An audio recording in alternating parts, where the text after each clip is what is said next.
You were hypnotized by the celebrity exactly, at once, which so is the you can whole point of the understand book. why people are so into exactly, it. which is so, which is what's so ironic and so wonderful, because that's the point of the book. You know, just being hypnotized by that, and just really wanting a place to belong, and needing a family, needing love, and thinking sex and love are equated, and that's why there's a lot of sex in the book. And each time I have sex with someone, you'll read in the book where I say, I just loved him. Why do you say that? Because I noticed that. I noticed that you would have Yeah. sex with this guy and you said that you loved him. Yeah, What was that exactly. emotion that you were feeling, and why would you say something Exactly, like that? because in my head I did. Because Even when, because in the book she says that she'd have sex with somebody and then they'd get up and then they'd leave, or they'd tell you to leave. So how could you equate that with love? I was never told to leave. I just think that, you know, I spent years with people. There's hardly anyone, there's a few, maybe one or two in there where it was uncomfortable and we separated. Jay-Z was like that, Dr. Dre was like that, where you just know you're better off being acquaintances and not lovers, and you stay friends afterwards. There are people in there that I stayed with for years, just off and on. But everyone would have to go. No one lived where I lived. They had lives other places. And so, have you upset people from writing this book? I haven't heard anything from anyone. The people that are most upset will be my mother and my ex, because they were the most brutal to me, and I was honest about that. Brutality, and that upsets them. So these Celebrities are fine. rappers aren't upset that you wrote about them? No, they're fine, because there are so many things that I left out. The things that I got a lot of calls. So if you ran into Usher, or you ran into Jay-Z, or you ran into, they're like, hey, Corinne, it's cool? Well, we I can haven't been imagine cool that. for years, you know what I mean? So it's not like I've had friendships all this time. These are people that I haven't spoken to, with the exception of Usher, who I haven't spoken to in years. And so when we do see each other, and we do, Four Seasons brunch, and you just kind of pass each other, and you do one of these, and you just keep going. Because I'll admit, if somebody wrote something about me in a book, I'd be pissed off. Yeah, people wrote things about me in songs. So I've been pissed off before. I've been written about in magazines, you know, that were lies. And I've been pissed off before, too. You know, so I know how it feels. But the difference is that the things that were written about me weren't the truth. And this is the truth. And I tell them, as I tell everyone, if your name is in this book and you see something that you don't like, then you shouldn't have done it.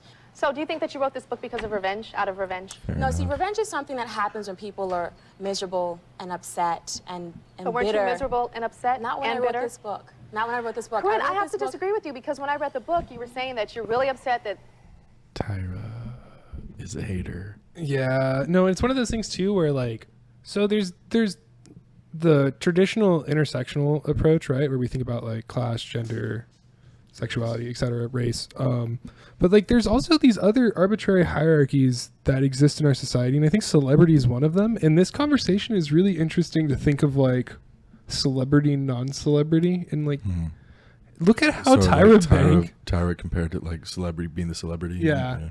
And like she's literally treating her like she's a parasite. Like, you're somebody who leached off of other celebrities and you're fucking In a scum. sense, yeah. Like yeah. She is being a bit patronizing, condescending. I don't know if her she's telling her what she thinks. She's gaslighting her right now. Like, literally, we're gonna watch the fucking gaslight.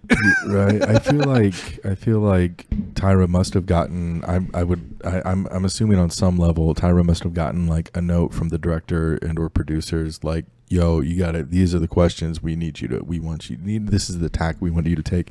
She was obviously okay with it enough to ask these questions this way. But yeah, it's a little unsettling. We'll see what else is to come. You know, that you were down and out, that these were the guys that you would go out with and wine and dine and spend a lot of money and hang out, Yeah. and then you had But your I rock still bottom. have that lifestyle now. No, That but I'm lifestyle saying, hasn't but I'm changed. talking about your rock bottom, and you hit a rock bottom where you were homeless, Yeah. living in the car with your son, Absolutely. freezing to death, and Absolutely. using jackets to stay But warm. all of that was my fault. No, but That I'm saying, wasn't their what I'm fault. saying is you call these guys. From Tyra Banks' perspective, if you use a jacket to stay warm, you're poor. Hashtag cancel Tyra. And said, I need some help. Yeah. And none they of them said helped no. you. Yeah. None of them helped you. The same man who wrote me a $10,000 check on our first date wouldn't help me. Everything that happened to me was my fault. I did it to Damn. myself. But I then why allowed name names? people- If there's no anger, Why why name not? the names? Why not? It's just the truth. And so now that I've healed, it feels right to say, you know what? Let's not give this a pretty name anymore. Let's not say I was hanging out. Let's not say I wasn't. I was prostituting myself and selling myself for a lot less than I'm actually worth. You know, Well, we're going to talk about that some more. Yeah, absolutely. And I want to hear from you guys out there, because I know you're going, Tyra, say this. Tyra, ask her that. So we're going to hear from you guys. We're going to give some questions to Corinne, and we'll be back when we return. Bro, That's let's see how interesting. this screening works out. Let's see if your producer hypothesis is on What do you point. mean? Because if If they're screening audience members for questions, the producers are going to be the ones who have the direct access to like, Maybe. I mean, yeah, potentially, yeah. And I feel like, and again, I'm wondering if maybe like on that smug look, I'm wondering if on some level, like, yeah, I don't know. I'm wondering if there. I feel like there's different things happening at multiple levels here potentially. Yet again, though, you heard it here first, Boondock Taints. If you wear sweaters to stay warm, you're poor, according to Tyra Banks. I missed that, but sure. Oh boy! All right, let's see. We can rewrite it. I'll clip it. We'll find it later.